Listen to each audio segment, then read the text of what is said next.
Hey everyone, Ash from Empiraa. I don't know why my voice just broke on camera, but it did.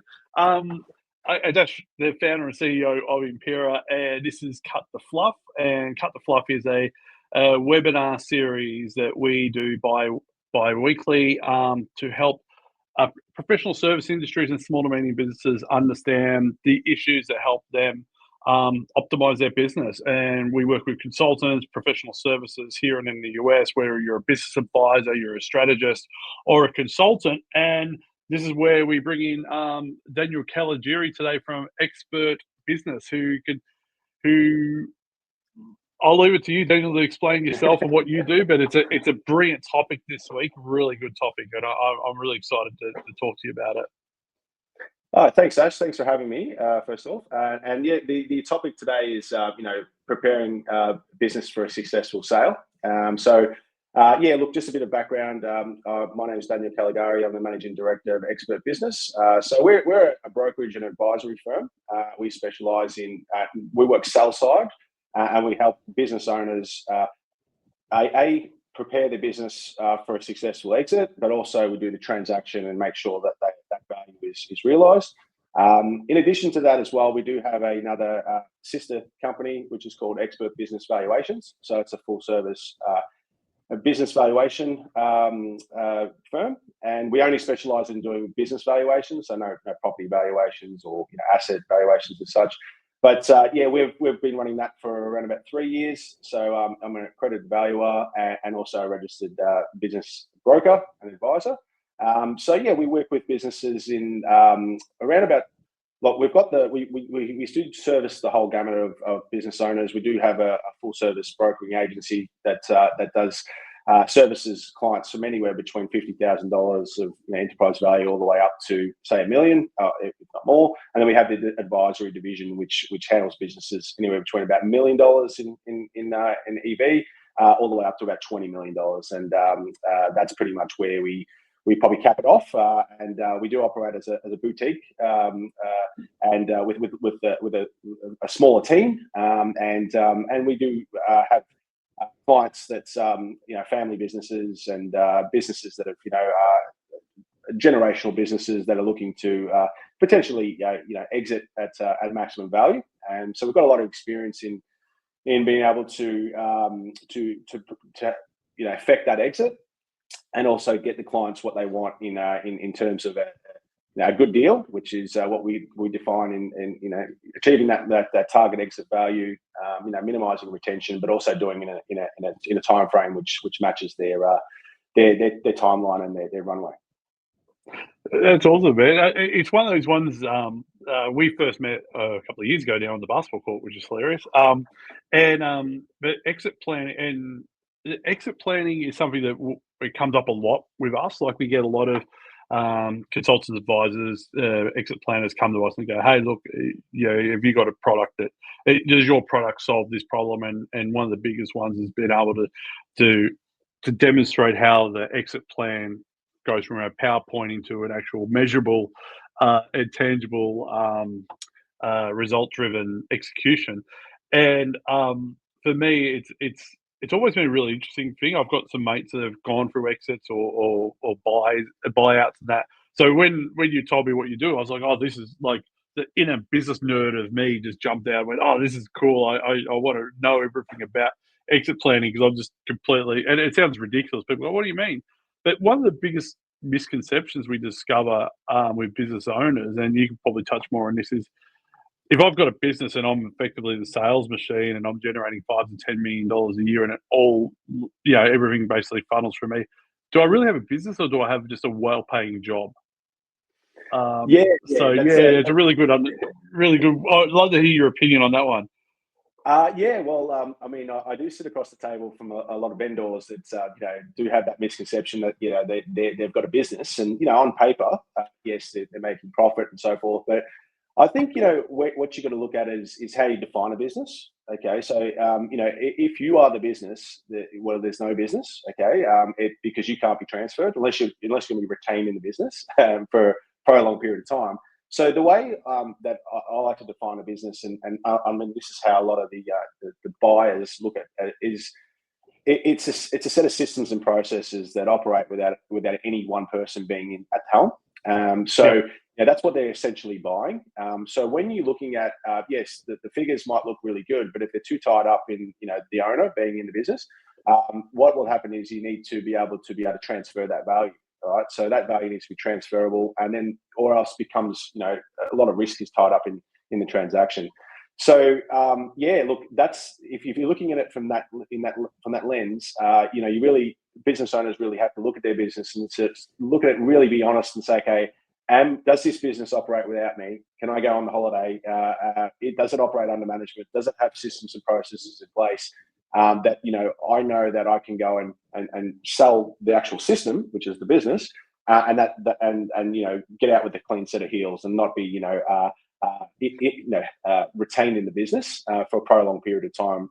So I guess that's probably the measure, and that's where we find that yes, there is a misconception. Sometimes we sit across the table and the business owner believes that hey, someone will buy this, but really the buyers aren't really looking to buy a job, because you can't get a job anywhere, right? So if you've got a job, it's got to derive value without yes, you could work in the business, but you could be interchangeable in the business as well, or you could get a manager to come in and operate that role, and the performance shouldn't really dip, or it could even increase the value of the business by the owner getting out of the way, really. It's a funny one. And do you find that owners sometimes struggle with the idea of, I want to let go, but I don't want to let go? So I want to go on holidays. I want to spend this extra money that I've been able to make because I've been successful. I've got $2 million EBITDA, all this sort of stuff. But I really got to be inside the business because it doesn't run well if I'm not there. Do you find you have that battle a lot? Yeah. And their business owner might not be conscious of that as well, right? So that's probably the biggest threat for us, when we're doing a transaction. It's not necessarily what the buyer will do, but it's something like that would happen with the seller changing their mind, okay, halfway through, or if they don't really want to sell the business. They like the idea of selling. That's what I say. They like the idea of selling, but when the rubber hits the road and it's time to sell, and then you got to worry about what you're doing afterwards, like you're actually retired. Do you really want to let go? Are you going to relent control? And that comes up a lot, and that's an emotional thing that you find with business owners. And we've got a range of brokers that work with us, and we always train them and tell them, say, okay, really work out what the motivations to sell are, and if they're not motivations to say, okay, I really want to sell, and I've had enough, and I want to get out, or I want to retire. If it's more to do with, okay, I'm just going through a bit of a rough patch. If I like the idea of selling because I like the business, but I don't really like the business, you need to really find and service their motivations, because it really can come back to bite you if they've changed their mind, or they want to keep the business, and or something really good happens, they get a contract and they say, oh, well, I'm keeping it. So but look, you find that sometimes how that manifests in a business transaction is that they can sabotage the transaction at the end as well if they're not really ready to go. And they're not willing to admit it. Let it go. And I understand that there's an emotional connection. Like you a lot of like I always say, everyone starts business with unbridled optimism, and it just slowly just chips away as you get further and further through. But I mean, no one starts a business hating the idea of the business they're starting. So then it's like a good relation. It's like a relationship. Sometimes you absolutely love your business, and sometimes you're like, oh my God, what am I doing? And I suppose when you get to the stage where you're actually, quite successful, but you want to sell it, sometimes the idea is actually better than the execution, better than the actual reality. So what's some tips that you've got around that for, like, from business owners that you've worked with that have struggled with that? Yeah, look, I guess one of the misconceptions is that business owners believe that selling a business is an event, okay, and it's not an event; it's a process, right? So it's a process that you go through, and then the values achieved at sale is the result of the preparation done well in advance. So what I mean by that is, it's not like, okay, let's just go and create a really good, aesthetically Fandangle IM that's going to look great with presentation wise, and then that's going to land well with a potential buyer. Yes, that's important. That's great, but that's more on the surface. Where we're talking about a bit of a deep dive in preparing the business, so it actually, from an operational standpoint, from a staffing standpoint, from a service model optimization, pricing model optimization perspective, to say, okay, well, we've actually done at least heavy lifting, and so the new buyer doesn't have to go and do that. And there is a contingent of buyers out there that will pay a premium for that. Okay, so the example that I like to give is when you're looking at buying a house. There is a contingent of buyers out there that want to go out there and buy a house that's probably run down, weatherboard, and they want to do the renovations and realize that value themselves.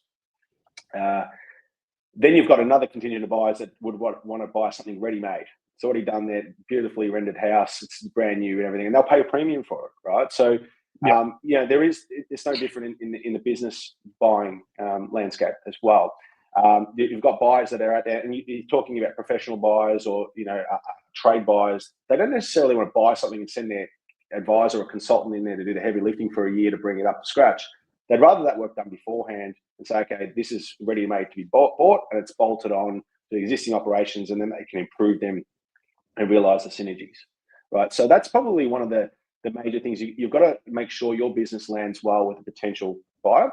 And when we're talking about the strategy, and when we go about like outlining the sales strategy, the better prepared your business is, the better, more bulletproof it is, the better strategy you can apply to that sale process. The more wide you can go, the more potential buyers you can go. You can go to private equity, you can go to trade buy, you can go to high net worth individual, you could go to anyone really in the market. If you don't have a business that's well prepared, if you've left it right to the end, and you just think you're going to just put it on the market and sell it like a house in 3 months, really you're going to do one or two things. You're going to leave money on the table. You're probably going to prolong the negotiation process, because things are going to come up in due diligence, and things aren't going to be ideal. So you want to shorten that period of time, but also maximize value. So, and also make sure that you can go out to a wider audience with a well-prepared business. And that's where your exit planning, and that's where early engagement comes into the equation. The earlier you can engage, the more things you can probably get fixed and done. But in an ideal world, people engage early, but in practice, they have their own timelines, and they say, what can we do to move the needle in the shortest period of time to be able to get it sold and for maximum value. So we would generally work on the things that increase that move the needle, or the drivers of value that would fit into their timeline, and be able to get the business transacted for the maximum value at come sale time. Yeah, and that was probably my next question, was about sort of the timing. Do you find a lot of businesses kind of leave it probably a little bit too late, or they've got unrealistic expectations? They think this is going to be 3 months, like you said. Put it on a house on the sale. Put a house on sale on real estate, and 90 days later you got your $1 million, and off you go, and you can ride off to the sunset and move up to Queensland. Do you find it that a lot of businesses do leave that too late, and what sort of what's your recommendations around that? Yeah, okay. So they do. Yeah, I think having that foresight to be able to engage quite early is something that no one comes home 2 years before they're at the sale, so let's bring in an advisor. Normally the catalyst is that you would probably start talking to an accountant or an advisor and saying, oh, we're looking at potentially selling, and then the advisor would say, okay, great, or the accountant would say, look, probably the first step in the process would be to go and get a market valuation done, because that's where it works out where you're at the moment, right? So where are we at? Okay, we're not under any illusion that we're ahead of where we think we are. We might not be behind. We would potentially be behind where we think we want to sell at that target valuation. So what happens is you get a market valuation, and then it really surfaces a lot of these issues, the risks that come up, because that's the other part. Valuation is, yes, great. Well, let's work out what the business is really making. Let's apply potentially an industry multiple, or let's look at the free cash flow that the business is generating, and then let's apply a valuation methodology to it, and then that's how the market's going to look at it. And then off the back of that, what can happen is that you can start to make some strategic decisions off the back of that to make improvements. Okay, and say, okay, well, I thought my business was worth more, and I'd like to sell it at that target valuation, but it's not where it's at. So what do I need to do to close that gap? And then you can start to look at, okay, well, these are the drivers of value, and these are the things that you can do to actually hit that target valuation. And then you can get to work, right? You can bring in your advisor, you can bring in your specialist. And that's different for every business, because every business is different. It's not like, it's very hard to bring in comparables, because, every business got different staffing. It's got, different clients, different, the way they generate revenue is different. Okay, some are on recurring revenue, some are basically on contract revenue, some are like is on paid on outcome. And yeah, you'd obviously have a look at that and look at ways to be able to make improvements to all these aspects. And also the staffing, the way staffing is for each business. So you might actually have a really large staff, and you're making X amount of dollars, and you could be operating the same with a small amount of staff, right? And you might have a lot of contractors, for example, or you might be outsourcing, okay, versus having everyone on your books. So there's certain things that you can identify through the valuation process. And then you can actually look at bringing in specialist advisors, or you can have a lead advisor that can come in and project manage the whole thing to get to the outcome of, yes, let's go, when we go to market, we're ready to sell.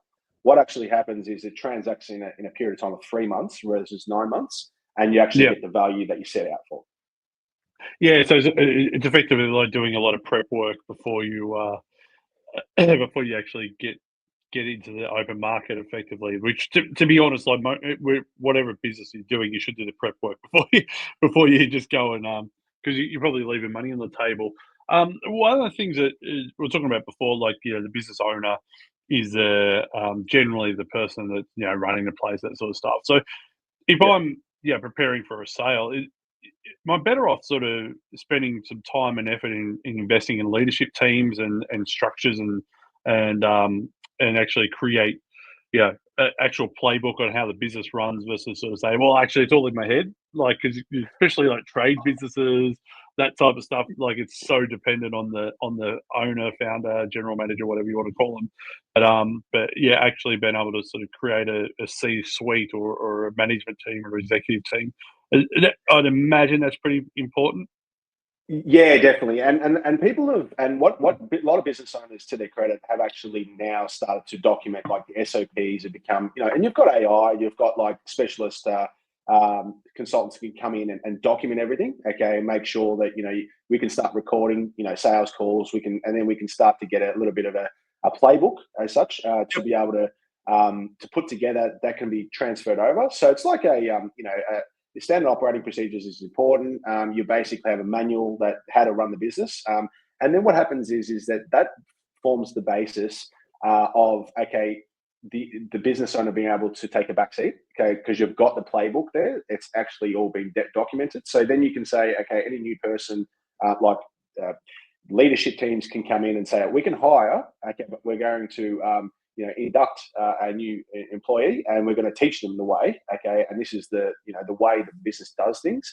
And then we can also bring in contractors because that's the way that the playbook to read off. And it's just making sure everyone's operating and pulling in the right direction, the same way.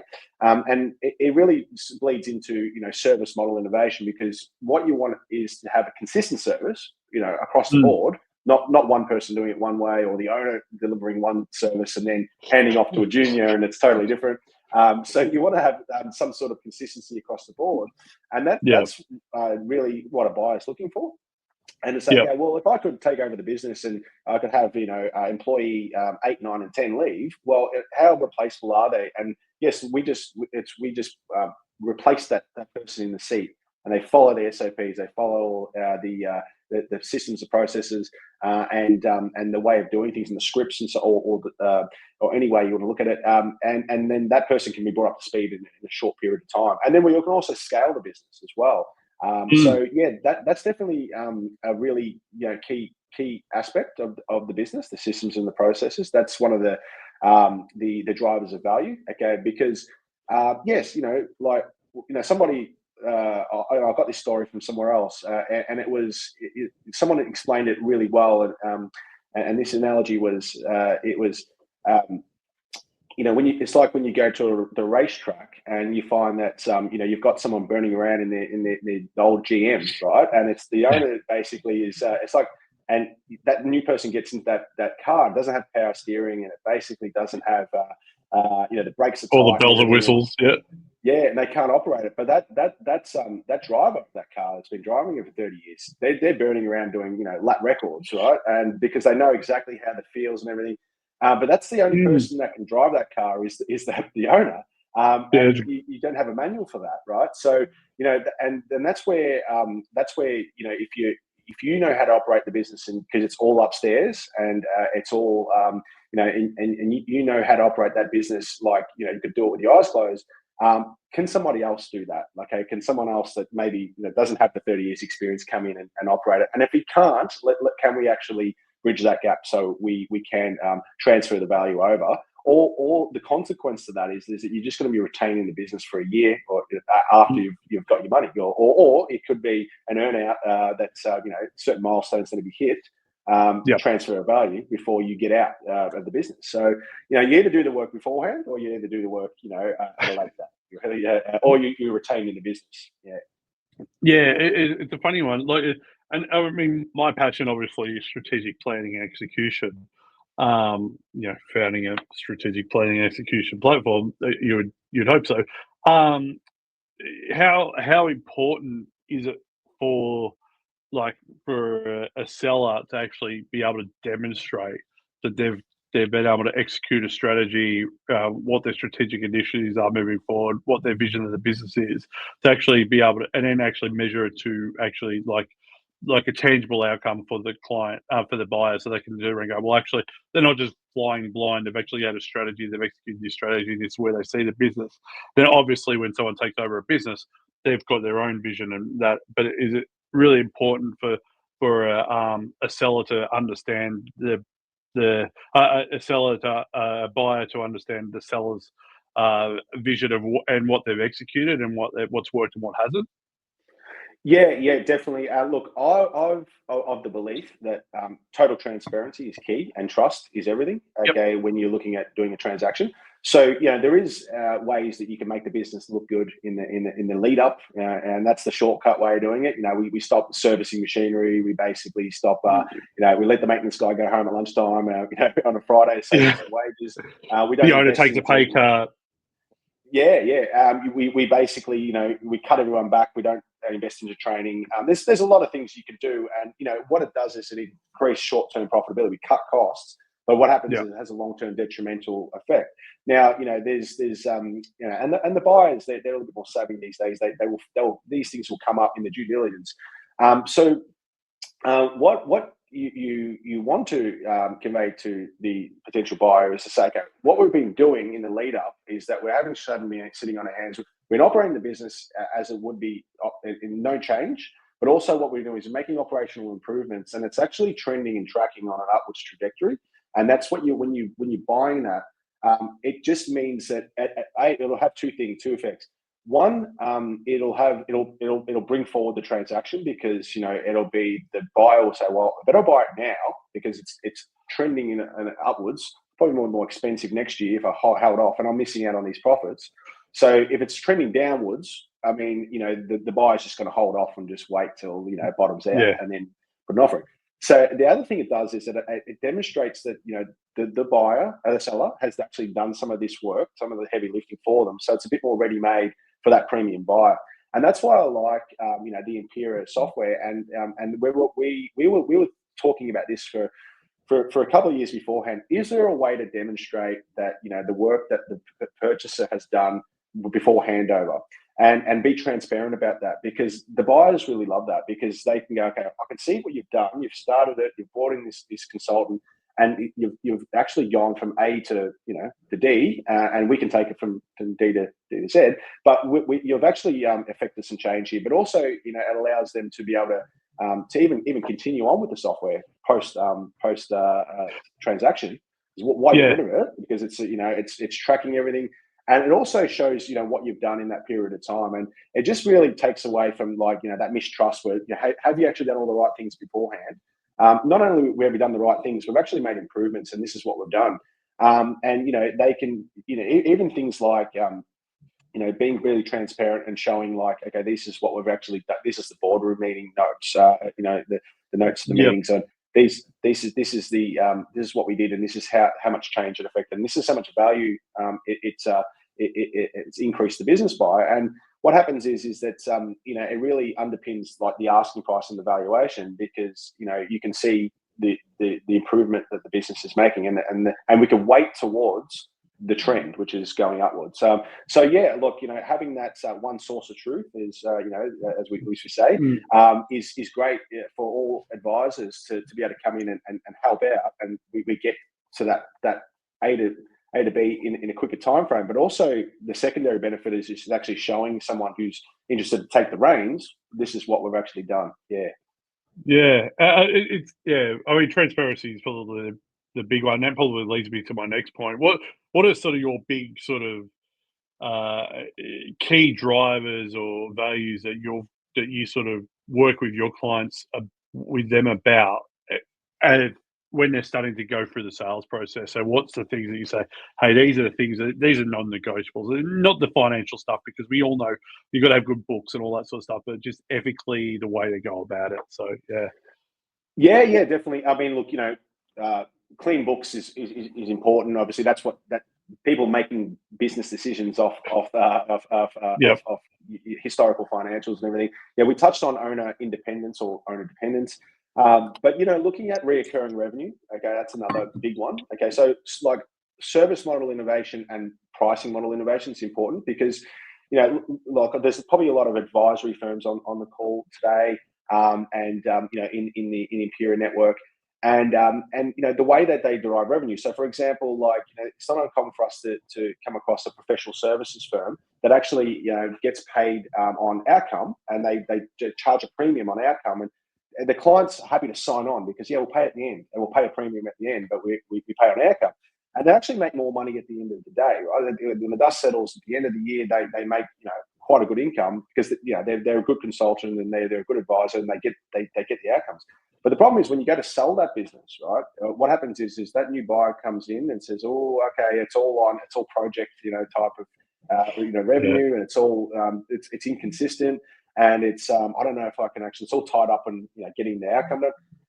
So what happens is that to an example of that in the recurring revenue or the service model innovation is to say, okay, well, we're going to start working a retainer, okay, with our clients, and that's going to be a regular monthly retainer. We're going to sign contracts for 12 months, 18 months. Now, halfway through that, they could say, okay, we have contracts in place. They're forward contracts for the next 12, 18 months. That's going to be recurring, and that's more desirable than large project revenue that comes in.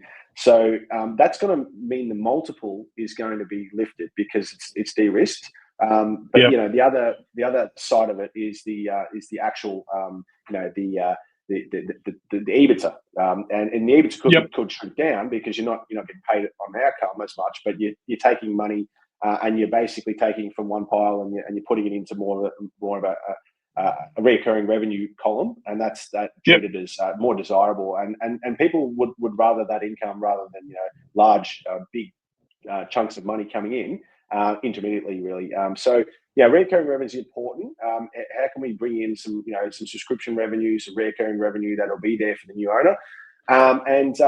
We talked about systems and processes and everything as well. Reputation management is important.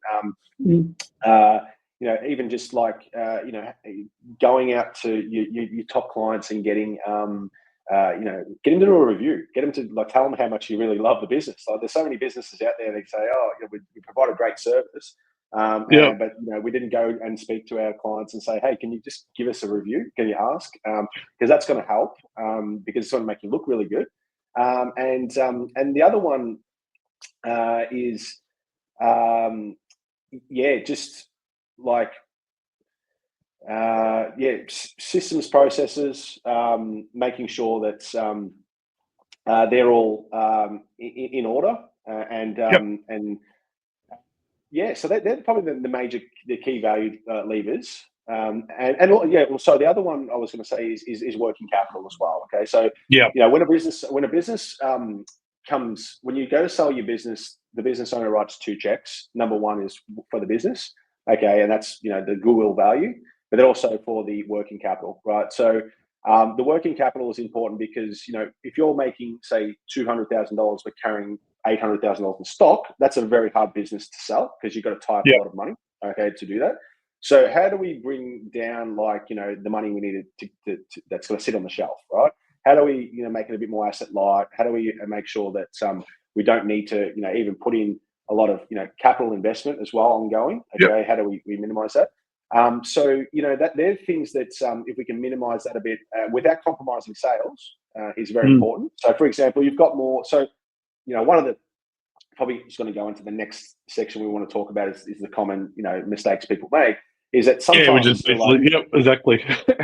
Sometimes what people do in the short term is say, let's just go out and buy a whole heap of stock, okay, and have our stock shelves full, and we'll get more sales. And yes, they'll get more sales, but what will happen is that what they compromise is how much money they had tied up. Okay, they can't work in the business, and if that new owner comes in and says, instead of me buying a business for $1 million, now I've got to buy another $1 million of stock. It's a $2 million transaction. To finance that and everything as well, it becomes a little bit harder, and it just becomes a little bit less desirable. So, these are the things. It's a balancing act, and working out your working capital requirements and minimizing that goes a long way with it's just being a bit more appealing come sale time. I was probably my big one. What's your sort of top 3 sort of what's your top tips to avoid if you're looking to what's the things that you really need to clean up on that you've seen? Like you'll get a company come to you, go, hey Daniel, I want to sell, and you're sitting there, mate, you've got to do this. So what are some really sort of things that if you are thinking of selling, that you should probably clean up before you come and speak to someone like yourself at Expert Business? Okay, so look, I think what you want to try and do is, and we talked about the integrity of the financials is important. Okay, so that's very important, and you should be going to your financial, like your accountant, or even getting in a consultant to come in and have a look at the integrity of the financials and say, okay, well, let's start to look at making the normalizations and everything as well. Is everyone getting paid the right amounts? Because these things will come up, and are we looking at the integrity of the financials? Is there like a whole long list of add backs, like personal expenses and everything that we're actually running through the business? We should potentially look at stopping that, okay? Because yes, it's been great for us previously because it's created some tax minimization, but that doesn't translate well when you're selling. So let's maybe stop that, okay? And look at some alternative ways to minimize tax, and let's try and run a cleaner set of books, okay, from now on, okay. Don't worry about historically, but going forward, we want to do that. So that's gonna help. So cleaning that up is important, and I think looking at like employment, and contracts and everything as well. Looking at that, looking at your recruitment process, making sure that's defined and so forth. Also sitting down and having a look at and having an honest look at how do you get leads? How do you get your sales? Okay, is it tied up in the owner? Okay, or a key person in the business? Okay, if the business is transacted, is that going to be handed over? So, do you have an internal lead generation system? Do you have an internal sales process? Or do you just get sales off the back of the owners being a good lawyer for the last 30 years? Okay, and he's the Johnson in Johnson and Partners. Okay, that's why we'll give him the work. But when Johnson goes, okay, are they still going to be able to get that? Are the 8 associates able to get work as easy? Have that honest conversation and have a look at that. Sometimes it's hard to do as an owner because you've got obvious biases that it's general well, generally owners will overvalue what they've got and undervalue what everyone else has got. Okay, so it's just that's just general bias. But I think having an outside set of eyes to be able to to be able to say, oh, well, the market doesn't see it that way. The market sees it this way. And I understand how you're seeing it. So, and then really working out how the market would see their business and getting a valuation done as well, like an appraisal at least or valuation, just to see where they're at. So we're not under any illusions or misconceptions. Because that is if you're operating with your head in the sand and under illusion, well, there's going to be a big wake up call come time, when you go to put it on the market or go through this process. So the more aware you can come earlier, the better it is. And it also manages their own expectations as well, because everyone overvalues what they've got. Just have a look at eBay, Facebook Marketplace, everything. Like everyone, And then when it comes to actually what the market will pay for it, it's always vastly different. And when you've got your own emotional energy and everything involved in a business you've been there for 10, 15, 20 years, it can be a bit rough sometimes to hear, well, actually, your business is only worth X. Like, well, why is that? So it's super. I'd imagine that would be a pretty interesting conversation to have. Oh, it is, and not only the market. It's like, okay, one exiting business owner, shareholder, buyer situation has a different idea of what the business is worth versus the shareholder that's actually like paying out, and looking to buy out somebody. So if two business owners can't that operate in the same four walls, right, and can't agree on the value, right? Then you've got like, hey, how's the business owner in the market? The market going to look at it. So having that, that's where the valuation methodology, works well when you come time to sell. Okay, because that's really important. Like, there is a lot of broking agencies out there and even advisory firms that would just go, okay, let's put a price on there, and it's just based on what the owner wants. Again, let's let the market decide. Problem is that you're going to have a bit of a revolving door, and there's got to be like, well, how did you come to that? And the owner wanted this. We want to pay X amount. You're never going to get to that. So what happens is you have valuation done, and it's this methodology applied to it, and it's it follows a bit more of the professional buying process. Whereas, okay, if you believe it's worth less, well, what's your methodology and why have you come to that conclusion? So it really, states and underpins your asking price. And I think that's a really key to getting the business sold. So what I would suggest, and this is what I say to all of my clients, is that when you go and get a valuation done early days, that's not wasted money. That's a valuable document to say, okay, this is where we're at. This is the strategic plan can be built off the back of that for an advisor to prepare it. And then when it comes time to sell, you recycle that valuation report, okay, and you plug in the new numbers 12 months later and so forth, and it doesn't, it's just it's a very quick turnaround. And then what happens is that that document is used as a key sale document in the sale process, because the way a lot of businesses are sold is not necessarily the owner might review it and everything, but they'll give it to their accountant, they'll give it to their advisor, they might even give it to another counterparty valuer. They'll say, okay, well, let's review this, and if it makes sense, and they say, okay, great, I understand exactly what their asking price is, you might put a few parameters. You might go 5% above or below, but you're cutting through the fat. You're cutting through that and saying, okay, well, this is, it becomes a proper negotiation based on, methodology, as opposed to, I just feel like paying this. And as in gut feels, gut feels otherwise. I remember when I was working, as a GM or whatever it was, in businesses, I used to use the gut feel. Oh, my gut feel says this, and it's funny. Like the owners and managing directors would always roll their eyes, and now actually being on the other side, going, okay, gut feel. I can understand why the hell gut feel. Give me data, and I imagine buyers want exactly the same. Give me data. Don't give me gut feel on why this is worth this. Daniel, and they do it all the time.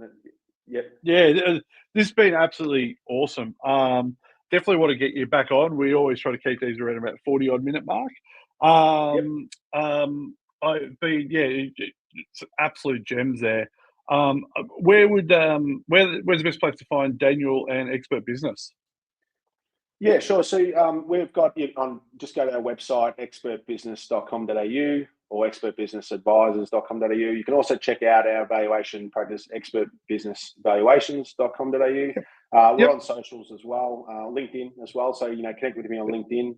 We do post up some free content that allows business owners to be able to just, to become aware, very early and more educational, to be able to say, okay, what some of the things that we can implement in our business that can add some value short term, in the lead up. On socials would be the best way to and reach out and connect. And if anyone's got any questions or anything as well, wants to have a chat, I'm happy to provide that that initial chat as well. Yeah. Yeah, no, we can attest that Daniel and the crew are awesome. It's a really interesting part of business that I don't think people talk about it enough. They talk about the start of the business, go to market, sales, all that sort of stuff. But what happens when you want to actually exit the business, and how do you actually go about it? And knowing some people close to me that have gone through or going through the process, super interesting. It's sort of business nerdy chat, but it's really good. So, but Daniel, fantastic to have a chat. If you want to find more about Daniel, as you said, jump on Expert Business on socials. For me, if you need to find anything about Empiraa, jump on empiraa.com. Everyone always asks. It doesn't start with an I. So it starts with EMP. Once again, thanks very much, Daniel. This has been absolutely enlightening chat. The clips on this will be on socials and it'll also be on webinar on YouTube. So thank you once again, and I'm looking forward to speaking again soon, mate. Thanks, Ash, and thanks again for having me. And thanks a lot.